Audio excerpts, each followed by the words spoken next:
But she also has 5 years in supplies. Oh, 5, my other. Really?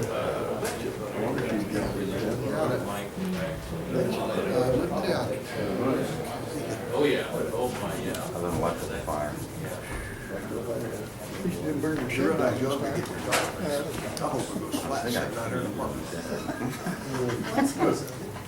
But then my insurance went up, so I would have lost either way. What day was that? What day did that happen? Yesterday. I started my morning with flat tire, and then I saw somebody running in the neighborhood of you guys. Maybe that was here.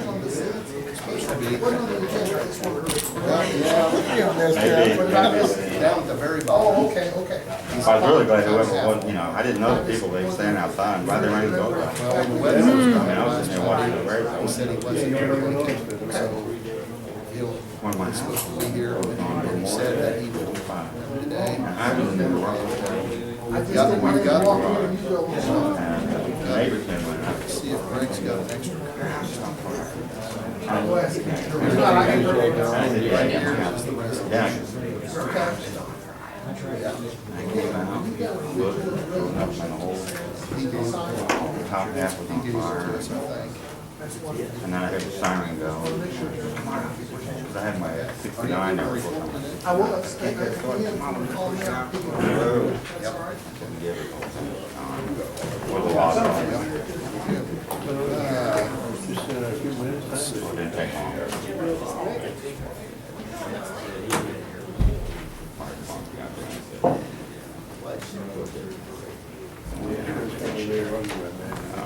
Yeah, they did it right. That's called the fire guys.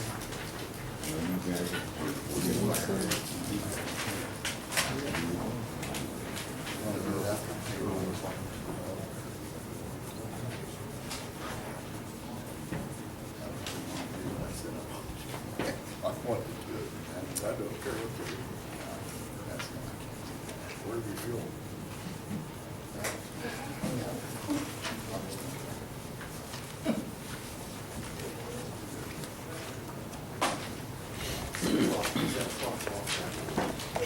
It's pretty cool. Yep.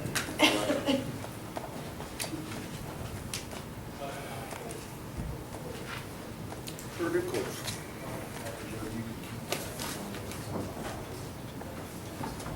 Something that people.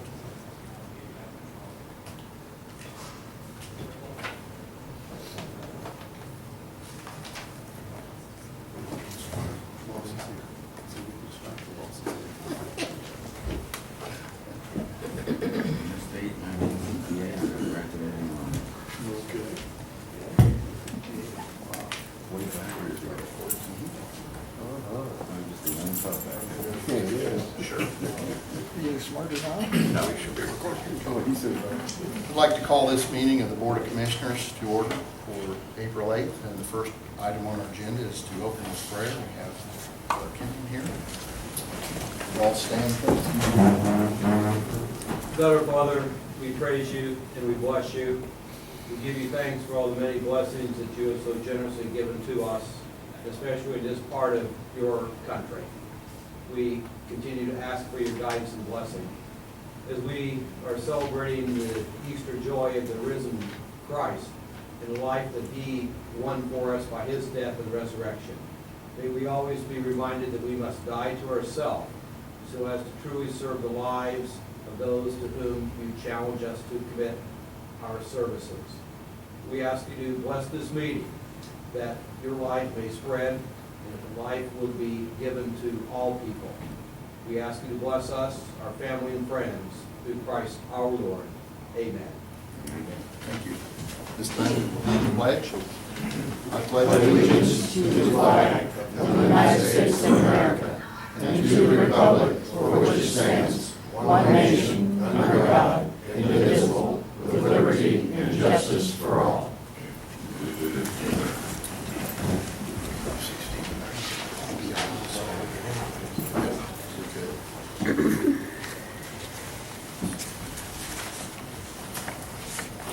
Payroll.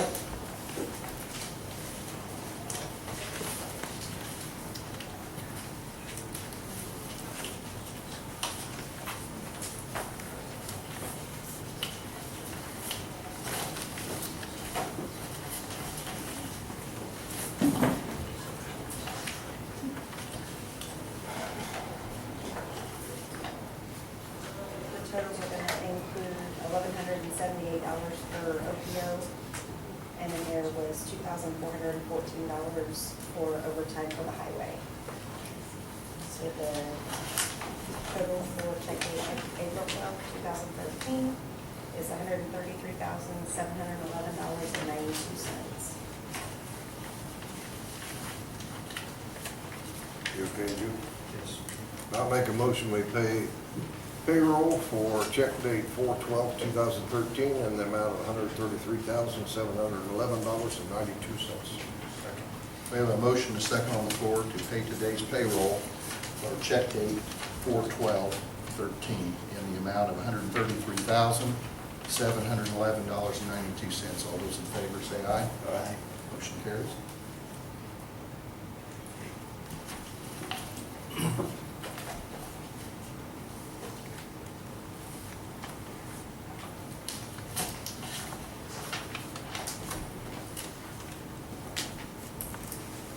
Can we take these a second to discuss comp time? Yes. Okay. Explain the $200 limit on comp time, please. Anything over 200 hours at the end of the year gets paid out.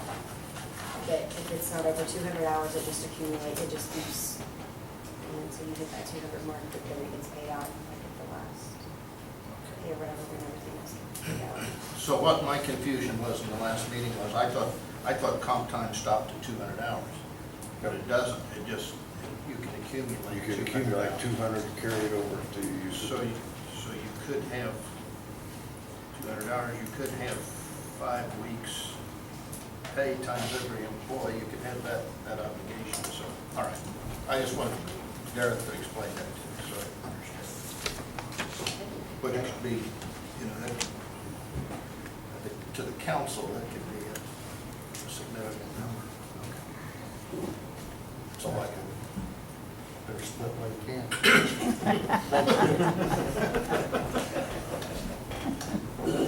Claims? Total claims is $100,068.45.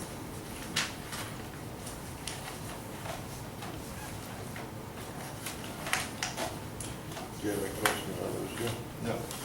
And I'll make a motion that we pay the claims for docket date 4/8/2013 in the amount of $100,068.45. Second.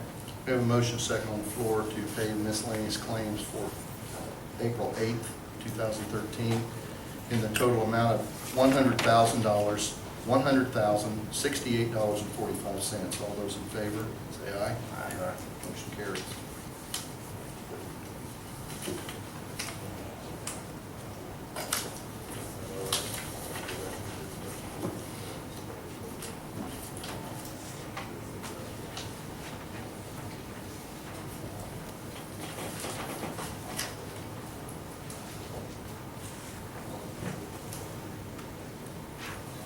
Was the urban material, and what the other two commissioners aware of that? The urban material bill is in there. I saw that. Yes. Because I think she asked me about it a week ago, and I said, well, do it that way and then we can pull it out. So I just want to make sure you know it's for starting out of the, and the bill was split between the city. We have a separate docket for Tipton Municipal Utilities and Vectren, which was paid in advance to avoid late fees and or penalties in the amount of $4,931.18.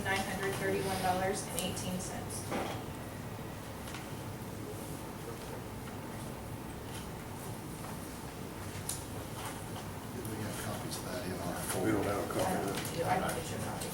That's all right. I'm good with it. Yeah. I move we approve the claim for Tipton Municipal Utilities Vectren for $4,931.18. Second. Okay, we have a motion second on the floor to pay the claim for utilities for it's Tipton Utilities and Vectren, $4,931.18. All those in favor say aye. Aye. Motion carries.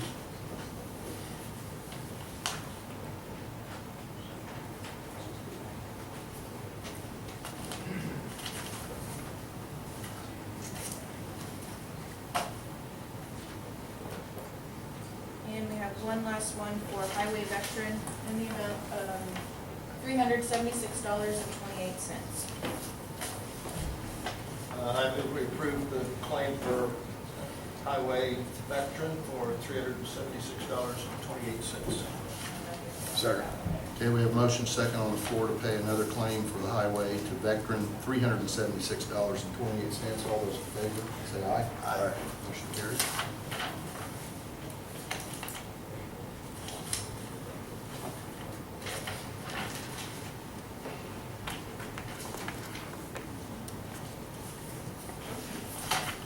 Thanks. Do we want to talk about this one? While she's there? Sorry. That's from our other stuff. Oh, she's good talking. Yeah. Okay, thank you. Brett Morris, Highway Department. Good morning. Morning. I have a road cut permit. My applicant is Alan Baird and Ed Schulenberg. It is for the corner of 300 West at Market Road. It's for a new drainage tile.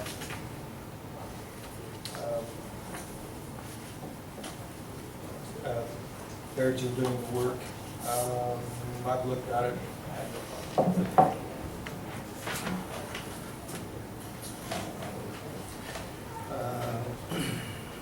-06.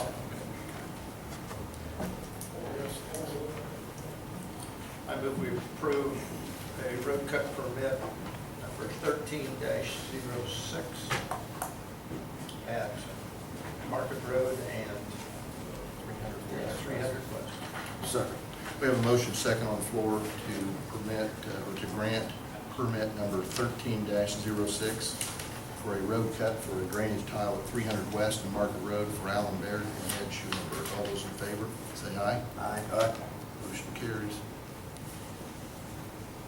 Okay, the only other thing I have at the time is the bridge inspection report. I went across the draft, and I had no problem with the draft, so they need you guys' signatures on all of this. There's several of them, so I don't know if you want to split them up.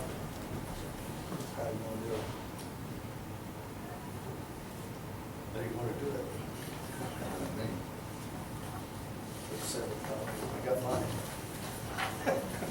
Do we need a motion to accept this report? Brett, do we need, or Greg, do we need a motion to accept this bridge inspection? I would imagine so. Everything I'd say. Okay, all right.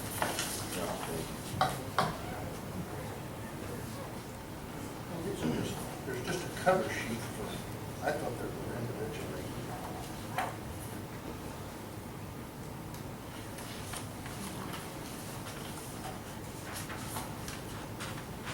So these are all just cover sheets. These are all just cover sheets, right? Those are, Correct. Okay. We just have to have original signatures on all the cover sheets. On all the cover sheets you have to have? Yes, it's a requirement that NDOT makes us do. Good, I'll make a motion, we accept the bridge report as presented, and we have allowed the, well, three have to sign it. I'll make a motion, we accept the bridge inspection report as presented from USI Consultants. Second. Okay, we have a motion second on the floor to accept the bridge inspection report presented by USI Consultants today. All those in favor say aye. Aye. Motion carries.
She gave every one of them to you upside down.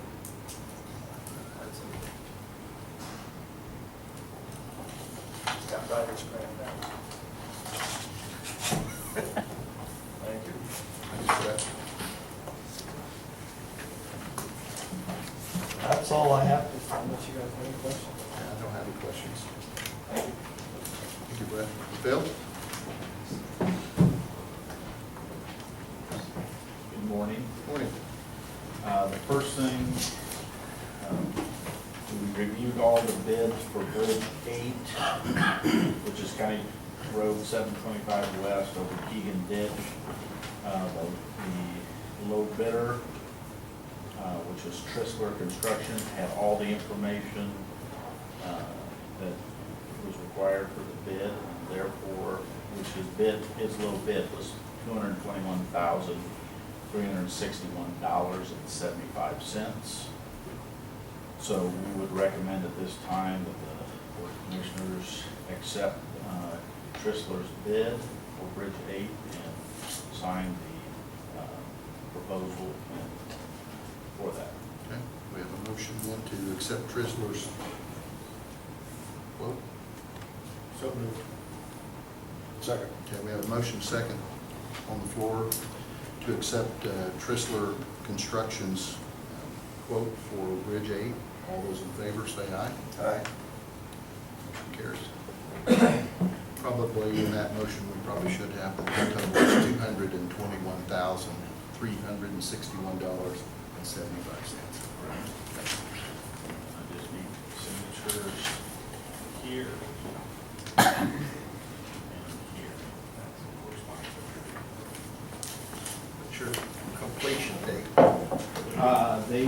We will have a pre-con next Tuesday, at which point we will give the contractor notice to proceed, and he will have 60 days to complete the project, 45 days maximum road. So probably the second or the last week of April is when the road will probably be closed, and we'll move on to that. It'll be done by July 1 then. Oh, yes. Will this affect the school bus traffic?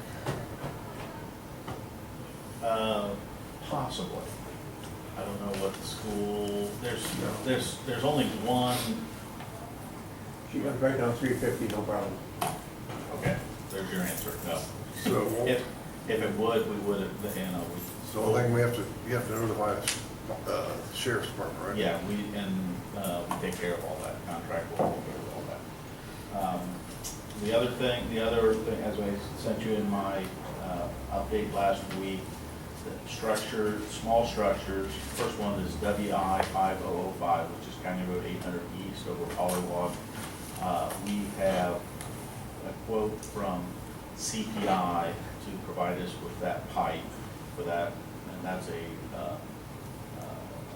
aluminum pipe arch, or actually metal pipe arch, for $31,179.02. And so we have, Brett has signed that, and we have sent it back to them. We have the money shipped over into those accounts. For the other small structure, which is CI 4077, County Road 200 East, over, it's a wall ditch or something like that. That one, the quote is a multi-plate pipe arch. It's very big, it's 13'9" by almost 9'6" tall. And by multi-plate, it basically comes in different sections, pieces, and it's put together for $72,954, which we've also signed that quote, or asking for that. Within that quote, though, is a $5,000 assembly fee. As I go to contractors here for this structure to ask for quotes to install this pipe,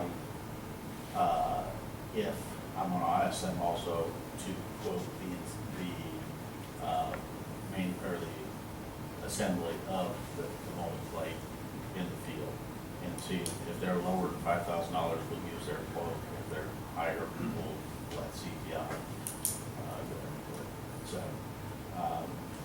the one on County Road 800 East, obviously, like I told you before, the Shannon Construction out of Shelbyville, who does work for Madison County, will be installing it. And Madison County is paying for that. All we have to do is buy the pipe and we'll provide the step and the riprap for the project. Any questions on those two? Okay, that is basically it for me. Any questions from the board? Anything new about 560? Just, On schedule. right, it's on schedule, right away, the offers are out, and I believe I think everything's on go. So, in fact, we have a revised construction cost estimate. It's slightly lower, so we look like we're gonna have enough federal dollars and everything, so. Did the surveyor get his work done at Maine and Yes. Division? I already sent you that information about our recommendation to add advisory signs on Division Road, if you remember. That's the ones where you would assume they're speed limits, but they're really. They are not. They are just advisory signs as well, like when you see an advisory sign on a curve on the highway, it says 35 mile an hour, that's an advisory sign. It's what it advises you to pick up. It isn't an actual speed limit reduction. If we want to implement that, what's the procedure? All you need to do is say, yes, let's go ahead with that, and then I will work with Brett to get those signs installed. And we'll look into possibly, there's some things we can do around this, talk with Brett a little bit about it, that you can get now some signs that have, like the stop signs, you can get lights basically around them that are fed through solar panel, a little solar cell on it and stuff like that, so they blink at night and stuff like that. So we may look at doing something like that as well. If we wanted to do something about that visibility to the east or on the south side, I suppose Brett could take care of that, right? Correct. That's also, actually, the visibility on the south side to the east was pretty good. It was really the north, where the little jog is, on the north side. If you're coming south, whatever kind of road that is, looking back to the east, there is some visibility problems because of some of the big pine trees. And the sight distance to the east and west, the way it is right now, is if they pull up to where, that's the other thing we could maybe see if the city would put a stop bar painted along Main Street as well. So, Quick question. Yes, go ahead. Do you want me to get it? Yeah, we need to have you on record. I just wondering, Phil, what would those advisory signs say? they would just say dangerous, or I can't remember exactly what we had in that thing, but it was basically an advisory speed limit down to, I believe, 45 or 40 mile an hour, and then there was like hidden drive or hidden road ahead, things like that. Thank you.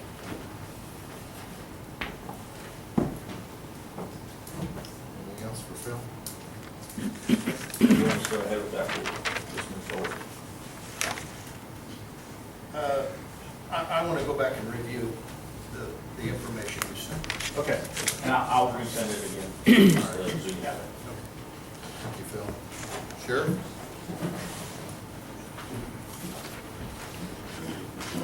Thank you.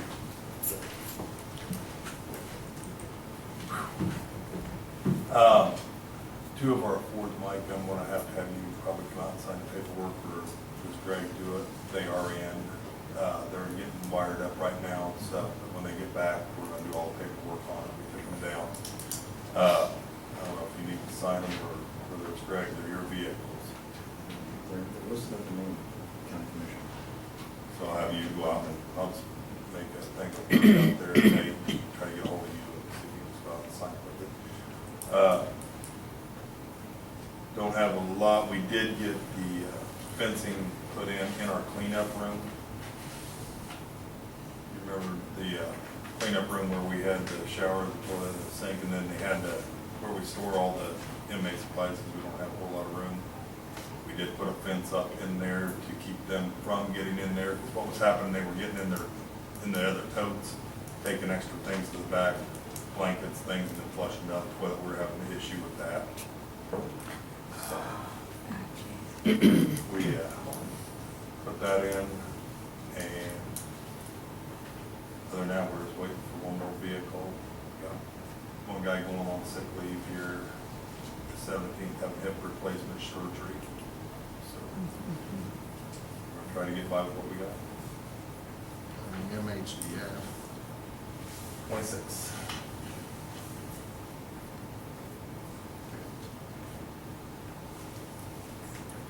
Anything? This claim then this morning for ideal decks and Decks and fencing fencing, yes. was for that. Yes. And then you haven't, these are the 3 vehicles we purchased the first year. You're gonna, and then are you going to trade in 3 vehicles? Yes. I'm trading the Black Tahoe at Dan Young.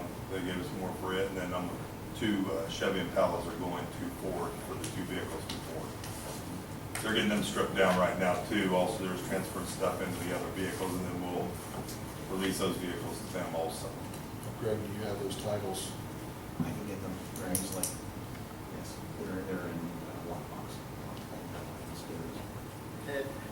And if we would do this, if we would change this mowing around when we decide to do the courthouse and the jail, do you have any use for that John Deere lawnmower? I was just going to say, we've always mowed our own. We just took the last one, what was last year, we just did it for the courthouse because they didn't have anybody do it. Yeah, but I mean, if the county takes over that, you have no use for the lawnmower. Yeah, we push snow out. That's the only thing we have to push snow with also. We got a blade for it and everything that we clean the driveways, parking lots, and the sidewalk out for it. How old is that lawnmower? I have no idea. I think Frank bought it when he came back into office, because I think Craig had a 4-wheeler that he used.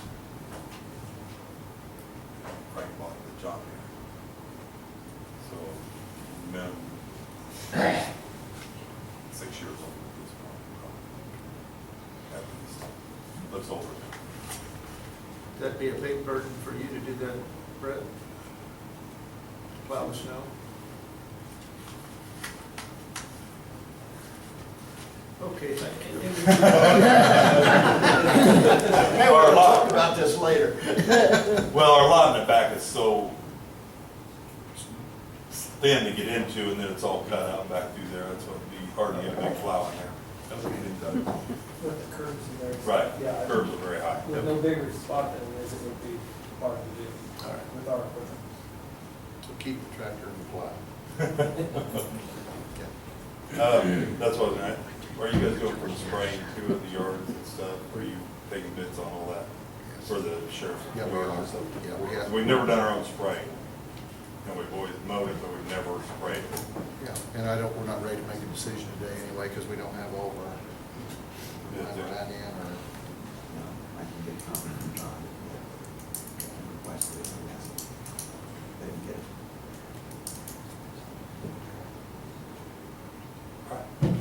Thanks. Sure.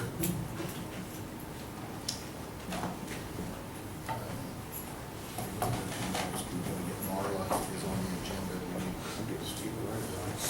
All right.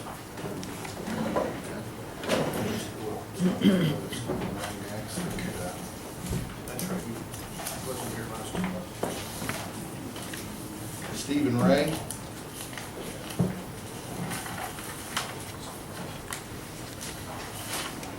You've got copies of this.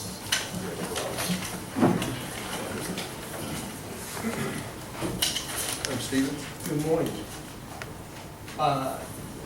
Last month, I think I stopped in and we talked a little bit about the regional planning organization. Just wanted to get back in front of you to see how that discussion internally has progressed? We haven't discussed it internally much because we were waiting on a presentation from the group. Okay. And so we haven't received that presentation yet. All right. We had talked at a meeting at IUK about having representatives come to the different counties and share with commissioners and everyone what the goal was and the rationale for forming a new group. Right. So, Well, I can say that Cass County and Miami County, they've signed off and approved the resolution. Fulton County, I expect that they will be doing so shortly if they have not already. Howard County is probably taking a similar approach to you all here in Tipton County. Howard County, I believe, is going to wait until that regional group meets again at IUK. It's tentatively scheduled for sometime in April. I'm not quite sure exactly if we're going to be able to pull that off yet or if it's going to have to be pushed out. I know Jim Tidd and Connie Nininger from Miami and Cass County, I know that they offered to give a presentation to you all. So if that's something that I need to facilitate, I can do so. And we'd be happy to, reach out to them and work with you guys on scheduling that. is that something that you guys want? I mean, we've heard the presentation ourselves, but is that something that you? I think it'd be a value to the community. I think it'd be nice, let everybody know what's going on. Okay, so then our request then of Stephen is to Yeah. line up either Jim or Connie. I think it'd be real helpful to let the people know, what is going on, what we've heard. So, And what we're going to spend our money on. yeah, what our money's gonna go for. Yeah. Okay. You meet every other Monday? Yes. Okay.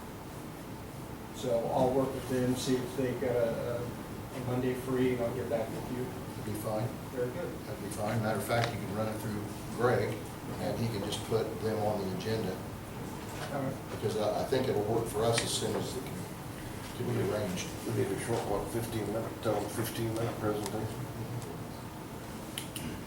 I'm sure they More or will. less. Okay. As I recall, there was some, Clinton County wasn't sure what their role was gonna be. Has that been resolved or? At the last Lido partnership meeting, Clinton County did not want to make a commitment to the regional organization. They're going to continue to be a partner with the economic development organizations. But there's a chance that there's another organization going to open up or start to form along the 65 corridor. And they're going to take a wait and see to see, how that progresses. Okay? All right, thank you. Thanks, Steve. Thanks, Lee.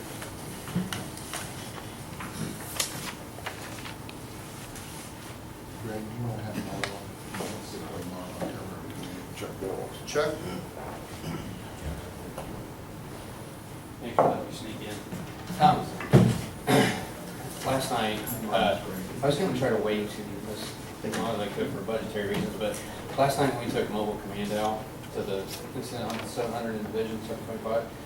I really need an internet connection for mobile command because we weren't able to access the internet last night for a lot of things.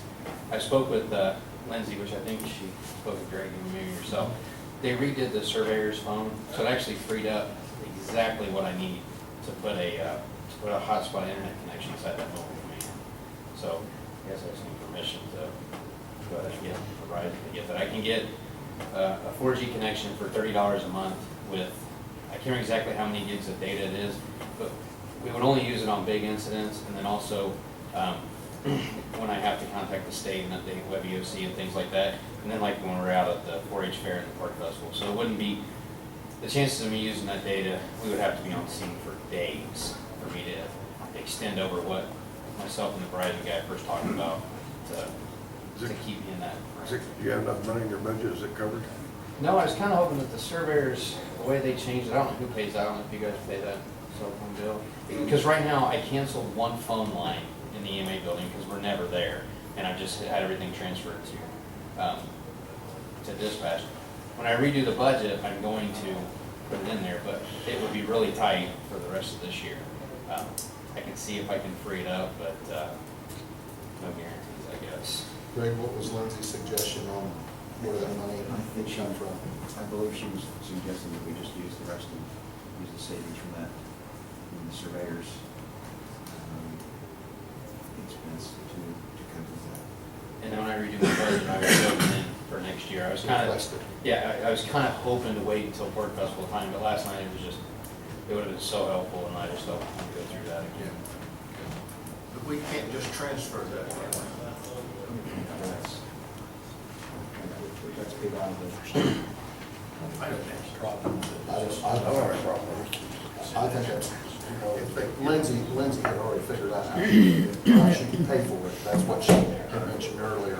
But administratively, I don't think we can just transfer it because it's not funds.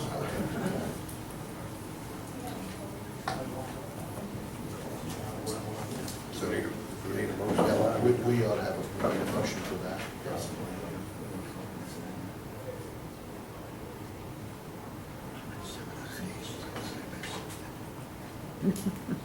That's all we need, just a motion allowing to upgrade this phone. Yeah, I just, Internet connection, yeah. right. And I already talked to the guy for Verizon, so I mean, he knows what I'm looking for. I was just trying to wait as long as I could. Okay, I'll make a motion, we allow Chuck Bell to upgrade his phone with the internet connection. Second. Okay, we have a motion second on the floor to allow Chuck Bell to upgrade internet connection for the mobile command through Verizon for approximately $30 per month. All those in favor say aye. Aye. Motion carries. Thank you. And then I'll just get with him to have him get with Lindsay. No. Right. That's out of the county council budget within Cadget. And it's in cell phone. That's how it's paid currently. Okay. All right. So Jason's phone was paid out of the county council of Cadgett, so we're just, Same account. okay. All right. Thanks, Chuck. Oh,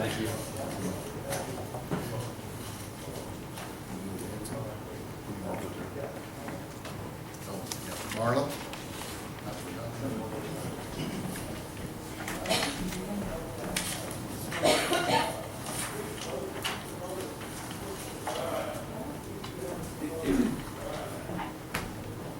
I'm Marla Featherstone, Tipton County Recorder, and we have State Board of Accounts meetings from, as you see, 23rd through the 26th. I would ask permission that I be able to stay in a hotel during these meetings, and since it's not within the mileage requirement, it would assist me a great deal.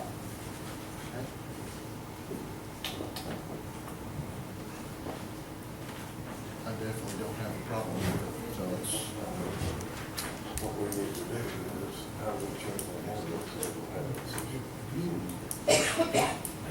revise that ordinance, or that part of the handbook. Talk to John, I don't know for sure if it's been revised before. You know, I don't have a problem with it, Marlon, I know why you're here, because that, you know, the handbook says, my problem with the handbook is that if the State Recorders Association decides to meet on the north side of Indianapolis, it doesn't qualify, but if they meet on the south side, it does, and you're driving through pretty much the same traffic, and so it doesn't make a lot of sense to me, so I'm definitely supportive. This is out of your budget, isn't it? Yes, already been budgeted, 97 and I, usually it's 200 something. Yeah, I move we approve the request. I'll second that motion. Okay, we have a motion second on the floor to approve Marla Featherstone's request for staying the recorder's, is this a convention, is that what that's called? State Board of Accounts call meetings. State Board of Accounts call All those in favor say aye. Aye. Motion carries. Thank you, gentlemen. We need a motion also to approve the claim. This is a separate claim. Okay. We need a motion to approve the claim. I move we approve the claim for $326.10 for the recorder to attend the meeting. Second. We have a motion second on the floor to pay the claim of $326.10 for travel, conference, and registration for the recorder. All those in favor say aye. Aye. Motion carries.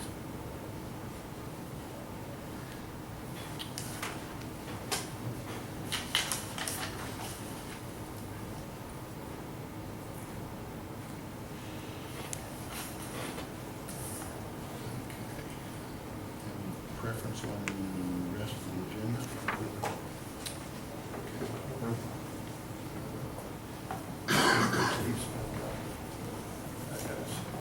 Okay, well, Yeah, he's back there. Steve Smith? Next? Yeah. Oh, I didn't say. That's good timing. I kept him here all day. Should have spoke up sooner. Kind of let us go last. Thanks for the information. I wanted to go see you, it was your friend. We might work and do it today. Okay, we'll work you in this afternoon. Well, Commissioners, the reason I'm here is that outline to you a situation that developed when calculating the county's liability insurance premiums. And the county has been on a 3-year rate guarantee program based on its loss ratio. And this loss ratio is calculated after the first year, 9 months, and then after the second year, 21 months. We made an error. I'm here to confess that we're going to give the county back $37,000 some dollars. The calculation was made on the 22nd month instead of the 21st month. If it would have been made in the 22nd month, as you can see, the loss ratio would be much different because of the large claim the county incurred in November of 2012. So basically, that's why I'm here. I wanted to disclose that to you. I know we've had correspondence with Greg, his office. It's been corrected, and they end to be correct. So, Okay.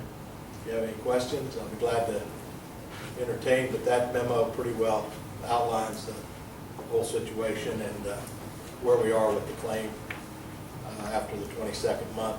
I don't think we need to get into that today, but I'll be glad to at another meeting. I don't have any questions. Do you? That error was made, it was caught and corrected, so. Right. Explain loss ratio term. Well, that's the amount of premium taken in against the amount of losses you have, and that percentage becomes what the insurance company calls a loss ratio. It's the incurred and paid claims versus the premium that you have paid, the earned premium. So it's just a thing that you use historically, Yes. and then for future problems too. Correct. Okay. Okay. Thanks, Steve. Thank you. All right. Thanks, Greg. Thank you.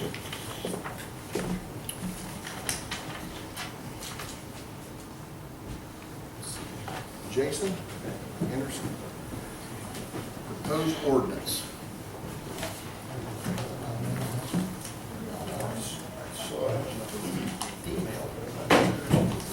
That was pretty vague, wasn't it? Yeah, I got a copy of it right here. It was pretty big. I thought it was intentionally confusing. Yeah. If it was, it worked.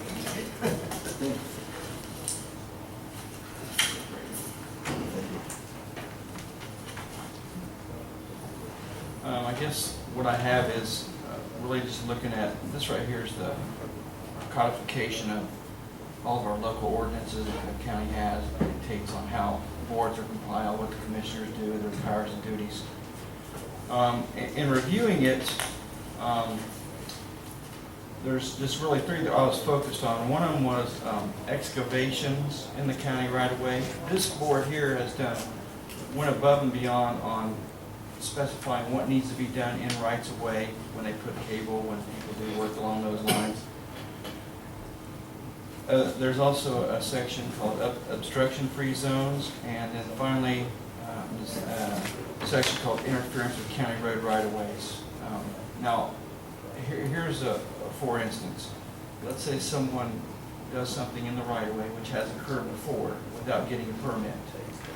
Well, there's a process spelled in there that tells that the commissioners have to initiate, they have to send out a letter, and they have to, they can fine up to $2,500, which was the maximum the commissioners could do per state statute. And when this was enacted in '98, that has changed. So they would do that, and then, if the person wanted to come in, they could speak to the commissioners. One of the things I see the problem with that is that you guys aren't always available to go out and inspect a project when it was in the right-of-way or when it has to do with drainage. So a couple proposals I'll talk about real quick. The obstruction-free zone, that same thing. If there's an obstruction in the right-of-way, or if someone actually cuts the road, which has occurred without a permit, you wouldn't think that would be a case, but if somebody has laid a pipe or for whatever reason cut your guys' road and then backfill it without us knowing until somebody turned them in. And Brett, they all have specifications on how that is to be backfilled. So if somebody just cut it and we didn't know about it and that drops, and there's going to be obviously some liability. So that's why these guys have standards on how to backfill roads whenever we do have to make a cut through them. And then interference with county road right away. This kind of sound like the same things, but there is some small definition or some changes. In the obstruction-free zones, Brett himself can initiate the process. He can send out a letter saying, okay, here's what the obstruction is. It needs to be removed by this date, or this fine can be imposed of $2,500. I guess what I would propose is that we would modify section 1099. I'm not asking you guys to take any type of action today. So in that language, we could come into terms with what the state legislature did in 2005, which would be, yes, that initial fine is $2,500. Each additional fine after that is $7,500. So that would make somebody think, and to change the language so that if they didn't comply with the order, then each day they're not in compliance, that's an additional violation. That's been tested in court by the state of Indiana, and that's a typical practice. So I think we need to bring that up to meet what's in 2005, at least in their statutes. Modify all three of those sub-chapters that I talked about, which would allow the county engineer to implement or start the process for the violation. In other words, give him a little bit more power, or at least let him do some of the work for you guys. Still could maybe perhaps have you guys as an appeal board. And then, like I said, once again, modify all three of those chapters to include the language that each day after the violation has been identified that the violator and they had not complied, it would constitute a new violation. So as we were looking at what really triggered the thought process was I'm looking at drainage law, and on that last page, I've included, well, it states in Indiana Code 36.927.17 that anybody tying into a legal drain shall submit with the county surveyor to get permission. And I am not at all admitting for any type of fees associated with any of these permits.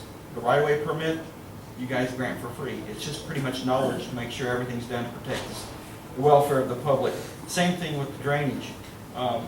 Just wanting to know what people are doing. And we're not going to ask them to over-engineer something. Just we need to see if they're tying in correctly. Give them a standard. Most of the installers already know how to install things correctly. So, but unfortunately, if they violate drainage law, we really have no recourse to fine them, or at least, some type of penalty. We could probably go out and maybe tear it out, or have somebody tear it out, but as we would be looking at these excavation ordinances that we have, and the penalties, and maybe empowering other people to help facilitate those duties, I would propose that Section 90 be modified to include the ability for the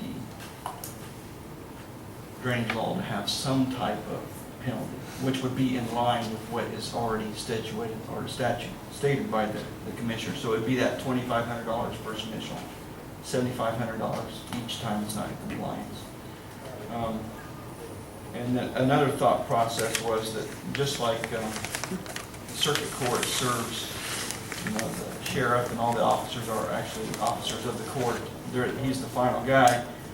We could use this board here as the final say, but I would like the ability for myself, at least on the drainage side, to implement that process. And then, if it wasn't myself, I would like to see the county engineer be able to do it on both sides, and here's why. I'd like to be able to see, on the drainage law, I'd like to see myself or the county engineer start the process. On the highway side, I'd like to see the director, of course, he's already listed in that one section, or the county engineer start the process. The reason I reference the county engineer is because he's learned in, obviously, road right-of-ways, he's learned in bridges, he understands drainage law. And I hate to say it, he's an independent third party. Most of the time when Brett goes out, or I go out and respond to somebody, we're going to know who they are. You guys are going to know who they are. And, it's always good to have maybe an independent third party take a look at some different things.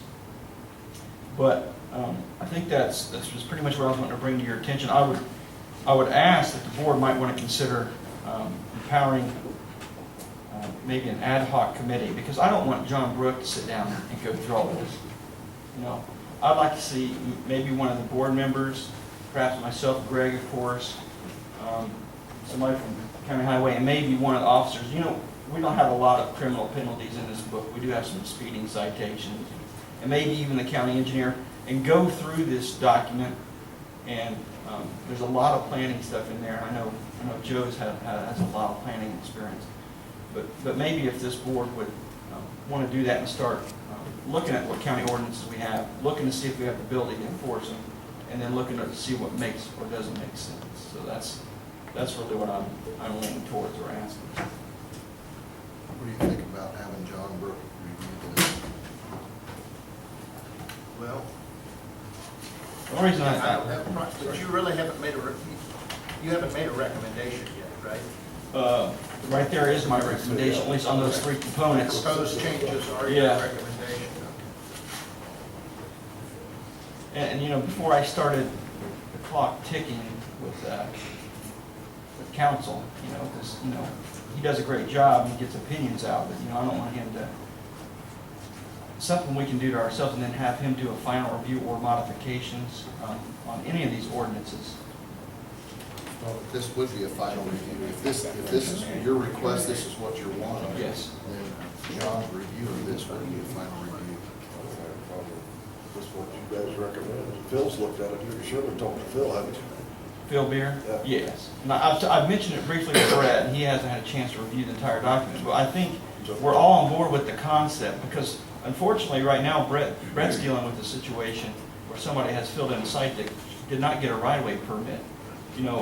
So if he didn't get a right-of-way permit, technically Brett may or may not be able to initiate that process. It might have to come from this board. Now, if it was an obstruction, then Brett could probably initiate the process. But I would also ask that the Attorney Brook, that he put together, for lack of a better word, a citation book, a standard form that might fit each of the people who can write ordinances. Steve Edson, he has the ability to write citations, not only stop work orders, but impose penalties. So instead of us all each trying to come up with a individual single document, my brother Corey, who serves as a K-9 officer, and Sheriff Moses, they all have standard citation books that that, you know, if one person picked up that book, they knew how to write a citation. It may or may not fit each instance, but John might be able to come up with something. Well, I'm concerned if Brett and Phil and Jason recommend this, I'd say it's time this, if it's illegal, I'd say time to implement. Absolutely. I mean, if they're recommending it, I mean, that's your committee, you're already recommending it, you guys have already talked about it. You guys are the ones gonna be doing it, so if this is your recommendation, I think you're ready to send it to Mr. Brooks for the legalese and get it implemented. If they want, we can wait till the next meeting and then come back and give another presentation. I don't want to put either of those guys on the spot. But, We don't need another presentation unless you change. On the drainage law, are you telling me now that you can tap a regulated drain on your own property without a permit? oh, yeah.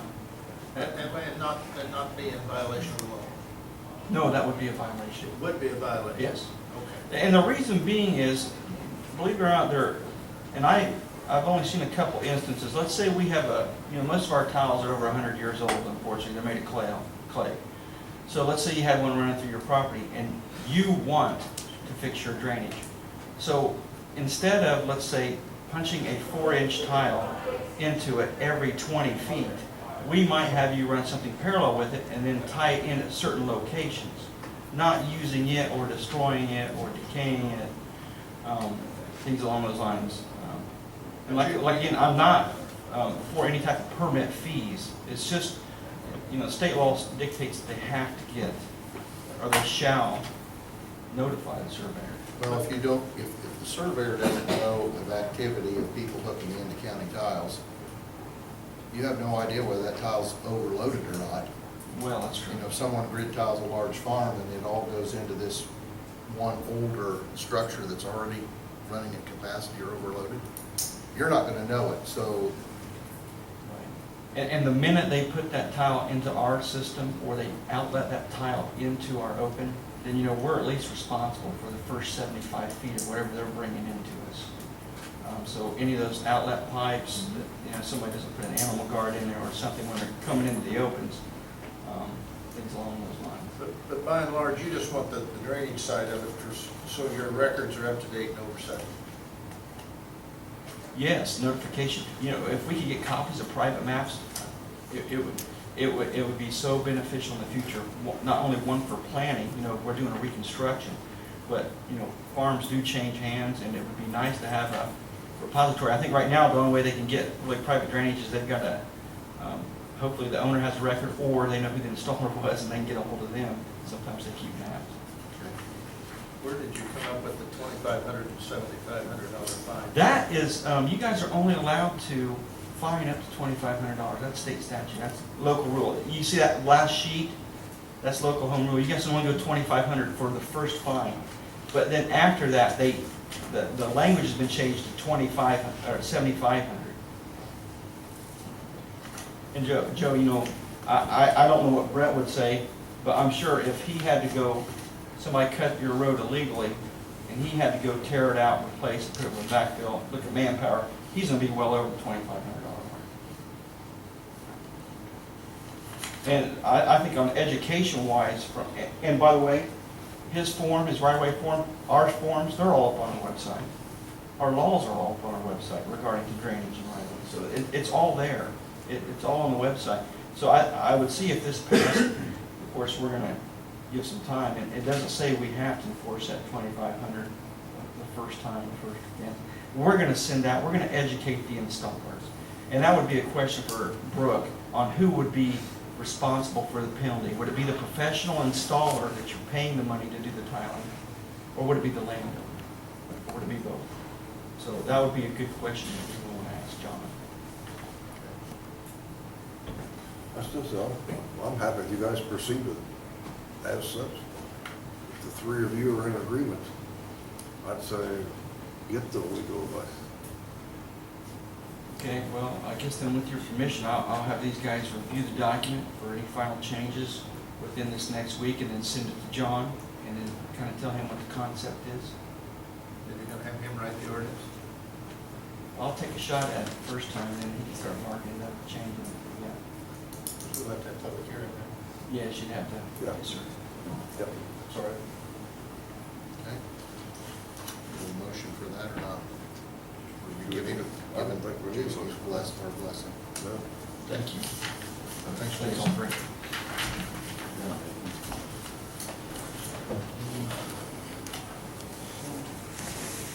For Edson.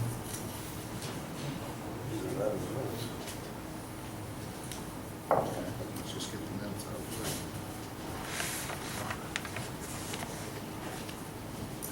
You read the minutes, Joe? Yes. You okay with it? Yes. I'll make a motion, we approve minutes for March 25th, 2013, as written. Second. Okay, we have a motion second on the floor to approve the minutes from March 25th, 2013 meeting, all those as presented. All those in favor say aye. Aye. I've got one correction, I got one correction before. All right, and I forgot about that. 4th page, courthouse mowing. It says I made the motion and I seconded it. It needs to be Commissioner Van Bibber, motion by Commissioner Van Bibber, second by Commissioner Herring. With that correction, I'll second it. Okay, we have a motion second on the floor to approve the minutes from March 25th meeting with corrections. All those in favor say aye. Aye. Motion carries.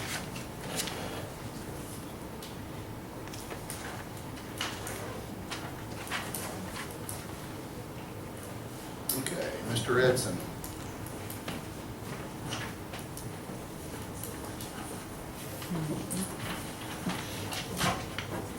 Give us just a minute here, Steve. I've got to get these minutes signed.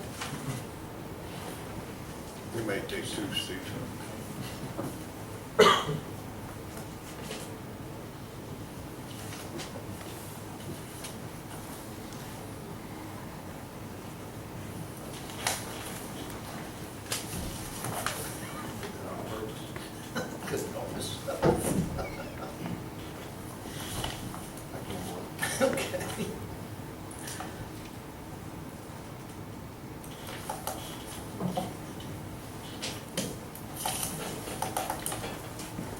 Okay, Steve? I'm here to request that the Board of Commissioners consider taking up the matter of temporary suspension, acceptance of applications for further wind energy projects, for applications for conditional use approval. And this would allow the Plan Commission then to proceed without this distraction to complete work on the comprehensive plan and zoning ordinance. And this is not intended to apply to current applications or requests relating to current applications, and nor would it apply to applications for building permits for meteorological towers.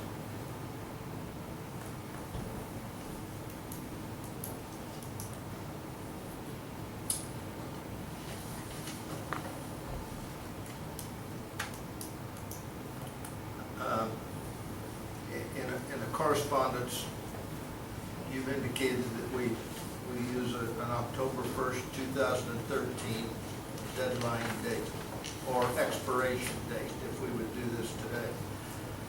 Are you confident that the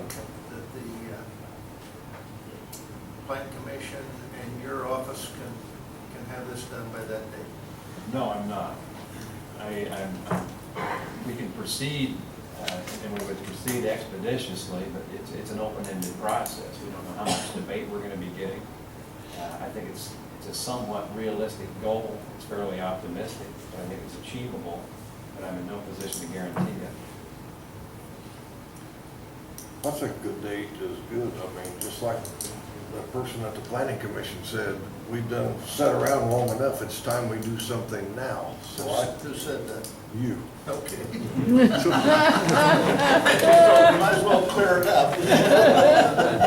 So I am 100% in agreement with setting a deadline that we have to strive for. Because if not, this should have been started in 2008 and I'm just now getting heated. So I'm very much for setting a deadline date and I would support that. Would the chair accept the motion? Hmm? Yes. I want to clarify though, also, definitely what Steve read in that this will not affect anything that's already in place. It will not affect anything like regular building permits, like for any research, like if they want to put a Met Tower or anything like that, that this is strictly for not accepting applications for a wind farm that requires a conditional use hearing. So I think the motion needs to have that stated in it.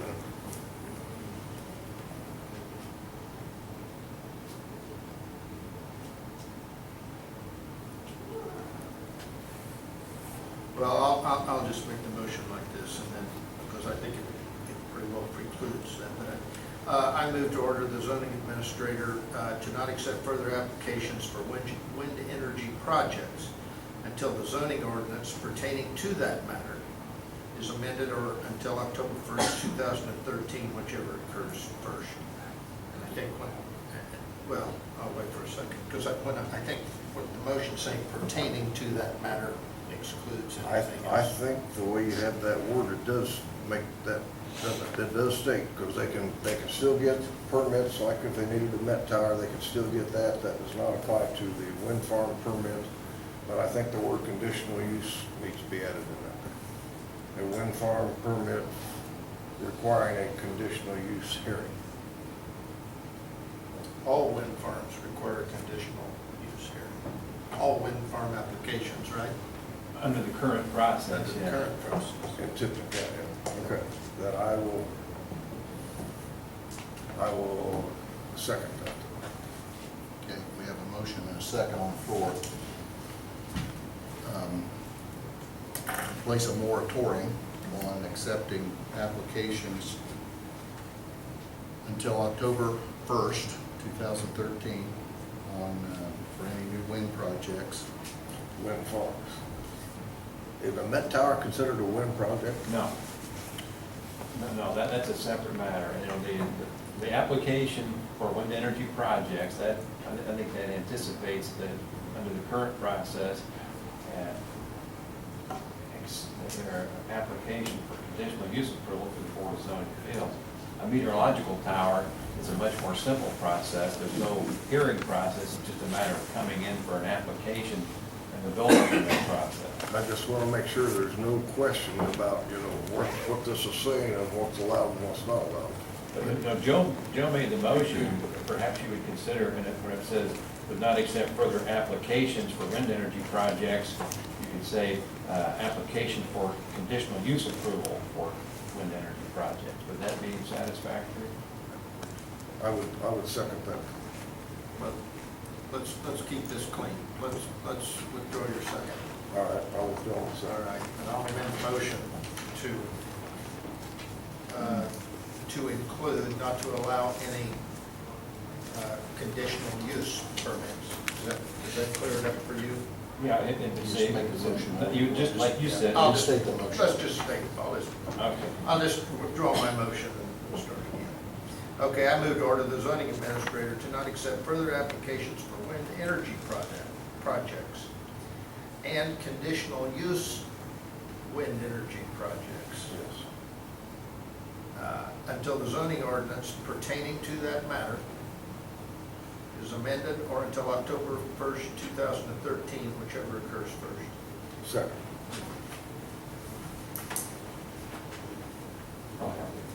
Okay, we have a motion and a second on the floor to order the zoning administrator, Steve Edson, to not accept further applications for wind energy projects that require a conditional use permit. And pertaining to this matter, there will be a date of October 1st. This motion is in effect, this order is in effect, or until the ordinance, a new ordinance is adopted, whichever one comes first, or whichever one occurs first. We have a motion and a second on the floor. All those in favor say aye. Aye. And Phil and Joe were ayes, and I will abstain. Motion carries. Have you got that? You're clear on it? Mike, can I ask you a couple of questions real quick? No. Steve, were you finished? Yes, I am. Actually, I have a question for Steve. Steve, have you received any new applications since the action on the UV request? No. My second question is, does this make any moratorium being considered by the Planning Commission a moot point, because this is basically a moratorium? Yes. Now, I just thought of one other question. You had 2 members of the Planning Commission resign last week. They have a meeting scheduled for the 18th. Will you try to replace those 2 by that date? I believe they're commissioner appointments. We are working on that, but we do not have names for those positions yet. So to answer your question, I would, Answer's yes. the answer is yes, that we're going to have them by the 18th. No, he said, will you try to have it? Oh, okay. His question was, will you try? All right, do we have any comments? Okay, all right.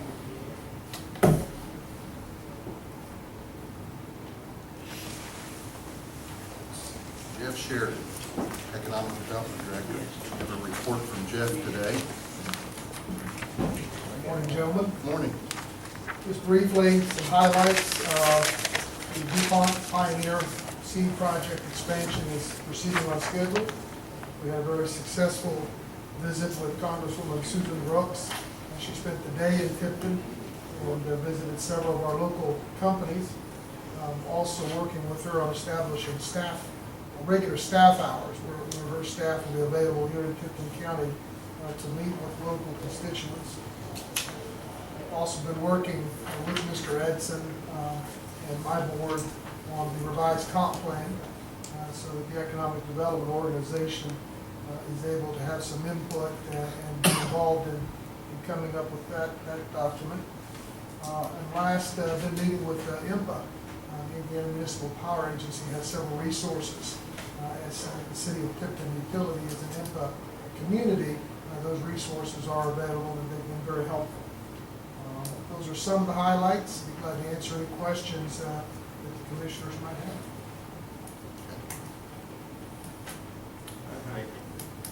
Thank you. Thanks for the report, Jeff. Is Sarah Pierce here? Greg? No.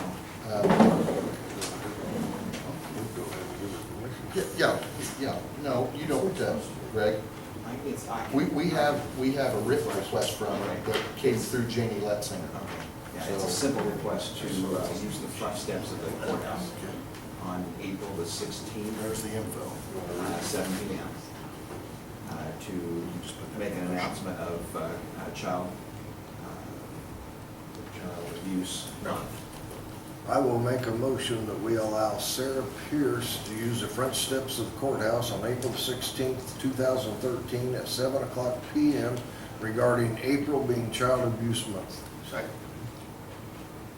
Okay, we have a motion, second on the floor then to allow Sarah Pierce to use the courthouse lawn on April 16th at 7 p.m. for a rally for April being Child Abuse Month. All those in favor say aye. Aye. Motion carries.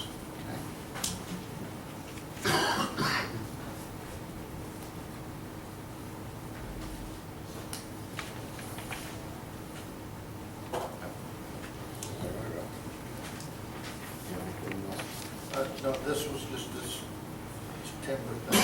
We're not interested in that. Where do we have timber that we would want to sell it? I think he bought some timber out there on an adjacent farm. That's how he. Okay, all right. Okay, we have The land acquisition, that got advertised. Did get What, advertised. next meeting, we're gonna do the bids? It's going to be after the 22nd of April before we will. I think April 22nd, as I recall, is when we will begin to accept offers from individuals interested in purchasing that access land. Greg, when were you planning on putting an ad in the paper? It's already in. No, not for that, but for, I knew that was in, but for the lawn mowing and spraying and so As soon as I forth. get a proposal from the county attorney, I requested that from me, but I've not received it. I don't think you need that. He was going to send me, Legal ad. he was going to send me an ad. Oh, he was just gonna write it Proposed down. ad, yes. Also, when you gonna mail the letters out to the adjacent landowners? I have already done that. Okay. All right, so that's taken care of. So do you Sent have, those by certified mail. do you have anything else? Okay, do we have any questions? The microphone, please.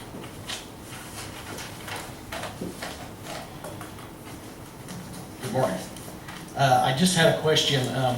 When there are committees that are formed and have the blessing of the council, and there's been a decision made that they will be financially supported to whatever degree, is there a process in place where they come back at any time and give a report on where they are in making progress, what financial expenditures they have had and why? What have been the results of that expenditure?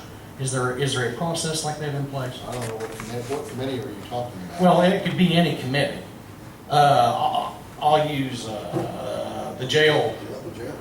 I know, I don't think we even put a money amount on that, and I'm not saying, I'm just using that for an example. If it's the jail study committee and we give them $20,000 to perform their mission, somewhere in between there, is there anybody that comes to you in any accountable way explaining what has been done with those monies and what we have received for this expenditure of those monies? Well, I don't think we, number one, expend any money until they came to tell us what they're gonna use it for anyway. I mean, you're not gonna write a blank check to any committee. And secondly, you have a representative right here on that committee. Okay. Also, any expense has to be turned in with an itemized claim too. Okay. Well, and on that specific, on the jail committee, that we've spent a small amount of money for some administrative or just paperwork and things like that, under $200. That was taken out of the commissioner's budget. Now, if there would be, of course, more money, we'd have to have approval for that. As far as reporting, unlike the city I know has standing committees and standing committee reports at each meeting. I've never done that, I don't think. Of course, we don't have any standing committee. So, but that would be the approval, or not the approval process, but the reporting process. Okay, all right, okay. All right, thank you very much. Any other questions?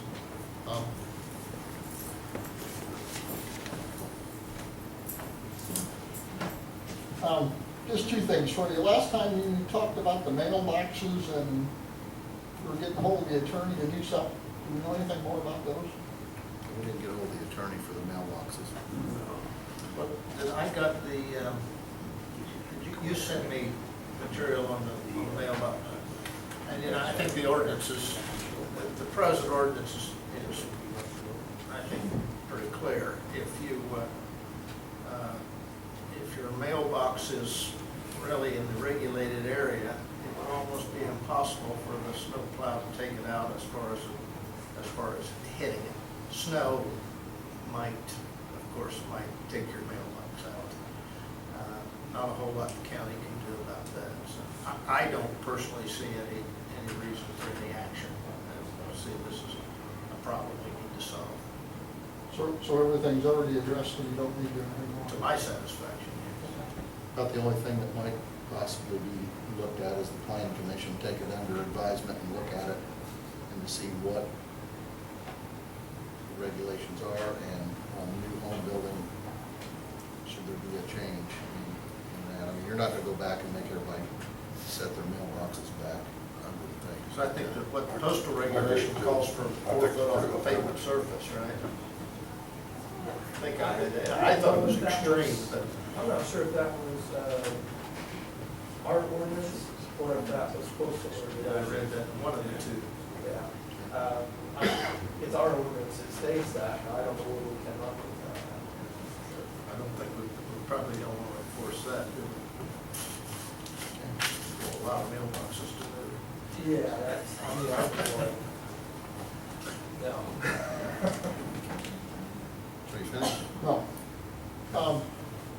couple meetings, there was discussions about putting the claims on the website, and Joe and Phil were gonna get together with Greg and find out if we can do that, can't do that, and I was wondering what you found out and where you were at, because you, Still sitting.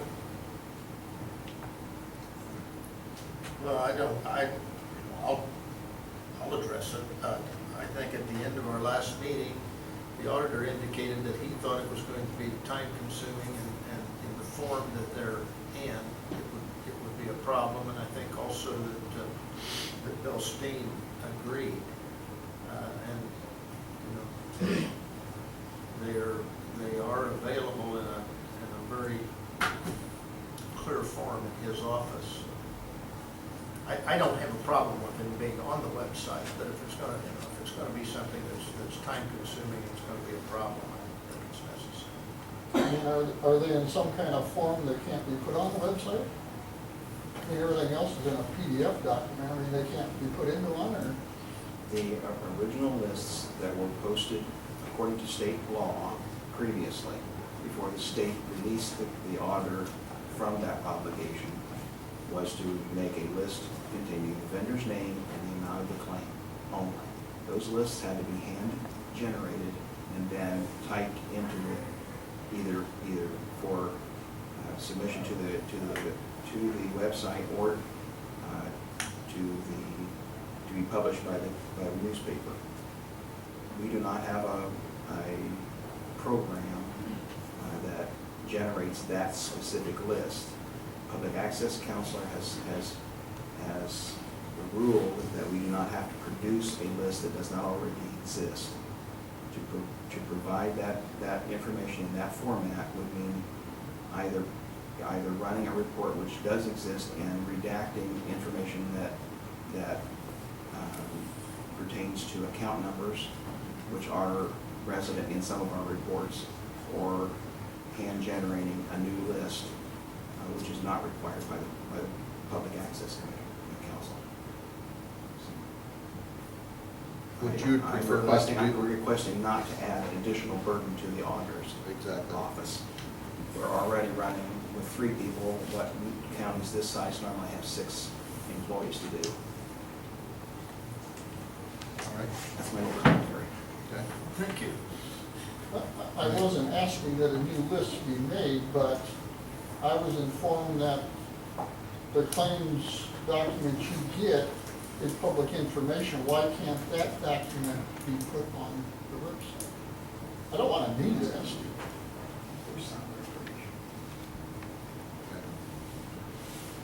Comments?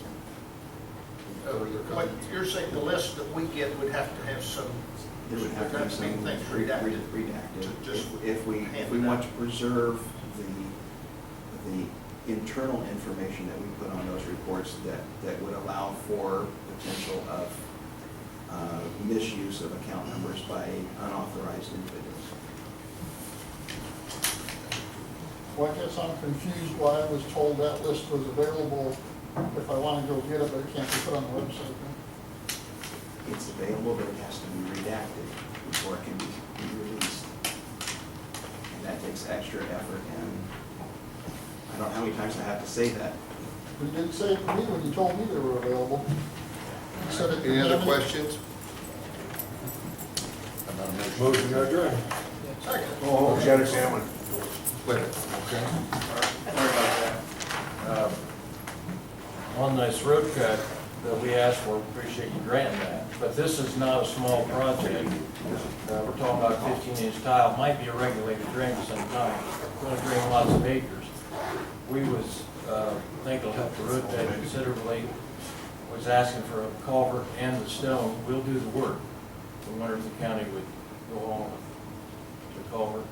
The 30-inch culvert, I think, is what the guys are called for, and the stone. In fact, it's through the corner, so it's a kind of a large area, more than normal. It's just not a small project. The conditions now, when you have a 2 or 3 inch rain, the surface water that runs through that corner comes down there, pools and collects on the south side, west side of the road. The county came in and they cut a culvert there, so it put across the driveway, which is now washing the creek back out. Before that, it was banking up and running across the roadway and washing the bank out of a different spot.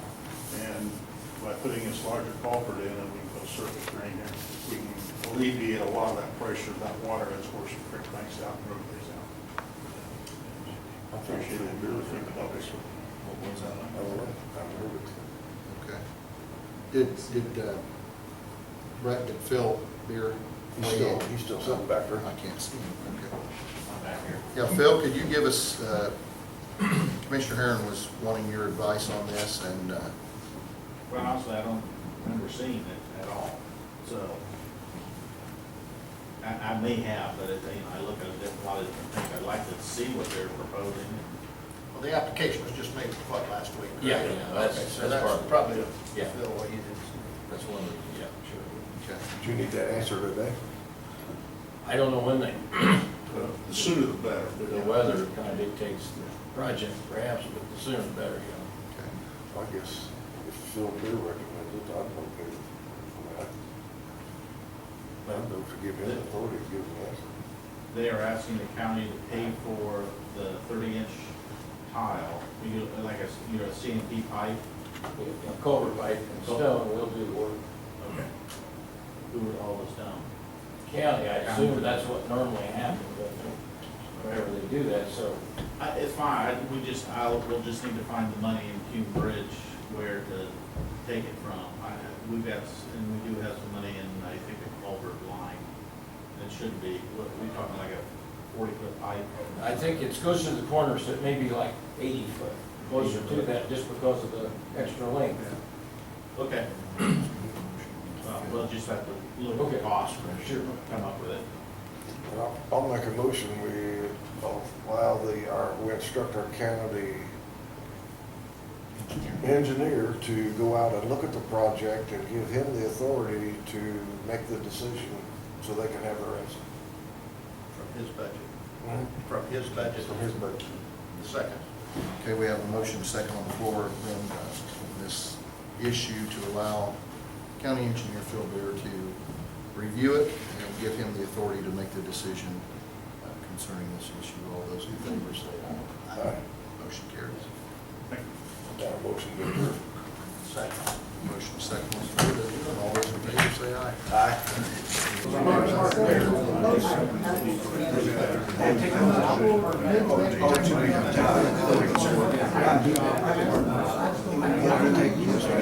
I just know.